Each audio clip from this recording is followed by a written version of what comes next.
Today we'll be learning how to use Tempera Paint in the art room. Tempera Paint is bright and thick, and you don't have to add water to it to activate it like you do with watercolors.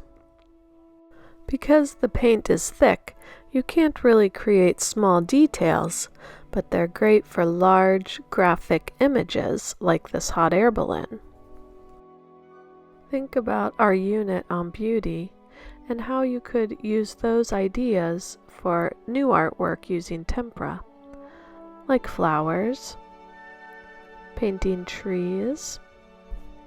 Here the artist painted the trunk and then is using the tip of the brush to dab leaves on. Remember, buildings are beautiful, and they definitely look beautiful with tempera paint. And weather. For our new unit, we can talk about using tempera to paint people. The setup for tempera will be similar to watercolor, except of course you don't need your watercolor paint, and you will need a white paper plate for color mixing.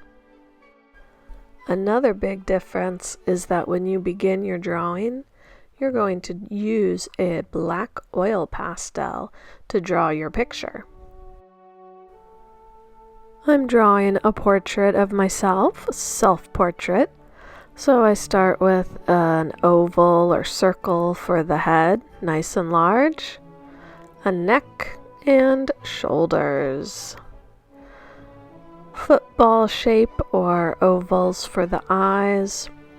Don't forget the circle in the middle called the iris for the color, and then the little black dots in the middle are the pupil. When I draw my mouth, I draw a line, and then a line on top and a line on bottom. And that creates the upper lip and the lower lip. And then finish up with the other details that make you. Earlier in our lesson, we thought about the things that we like and that we could add into our artwork to make our art more personal. So I'm adding an artist's easel, my cat Bluebell, a splatter shape to fill with my favorite color, and I've been doing a lot of bird watching lately. So I wanted to add a bird somewhere. Think we're ready to paint, so let's get our temperas. And our paint tray with the paper plate in case we want to mix any colors. And definitely a napkin. You may go through one or two of the napkins cleaning your brush. We have a couple different skin colors to choose from, or you can always mix your own.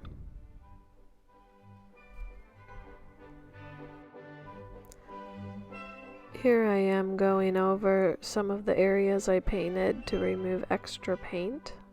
Now I'm ready to clean my brush to get the next color. So I pick up my paper towel, I pinch it over the bristles and pull it off. And that removes most of the paint. Then I can rinse my brush in the water. There shouldn't be much paint in my brush left. And then wipe it dry. I'll select brown for my hair. This time when I'm painting, I'm also thinking about the texture of my hair. So if my hair was straight, I might just move my brush straight up and down. If you have wavy hair, you might do wavy lines as you're painting, because you'll notice little lines left behind where the paint is a little bit thicker. Time for a brush clean. So we pick up the paper towel, wipe the brush onto the paper towel, removing most of the paint, and then rinse it in your water cup.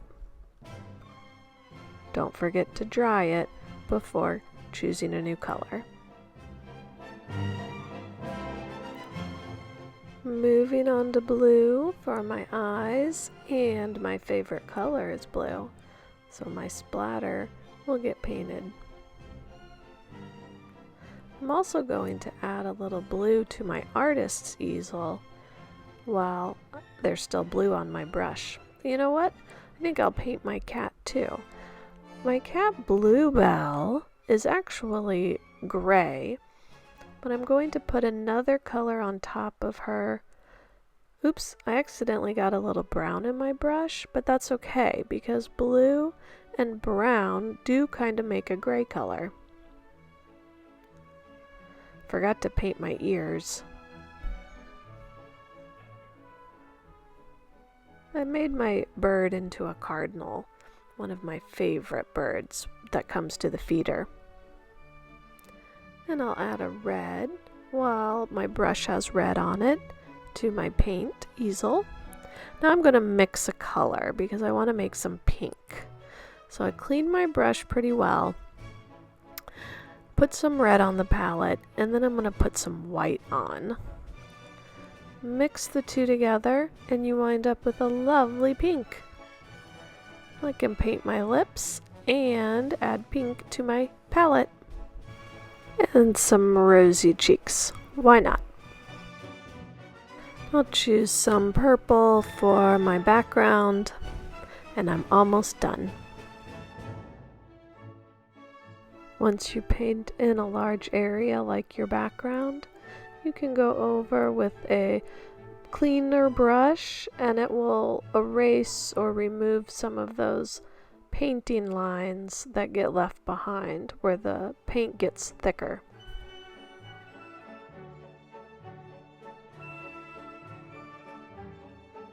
Another way to mix colors is to paint on top of the color. So here was my blue cat, and I'm painting on top of it with a little brown paint that I thinned out with water, and that creates a nice gray. I'll finish my self-portrait up with a green shirt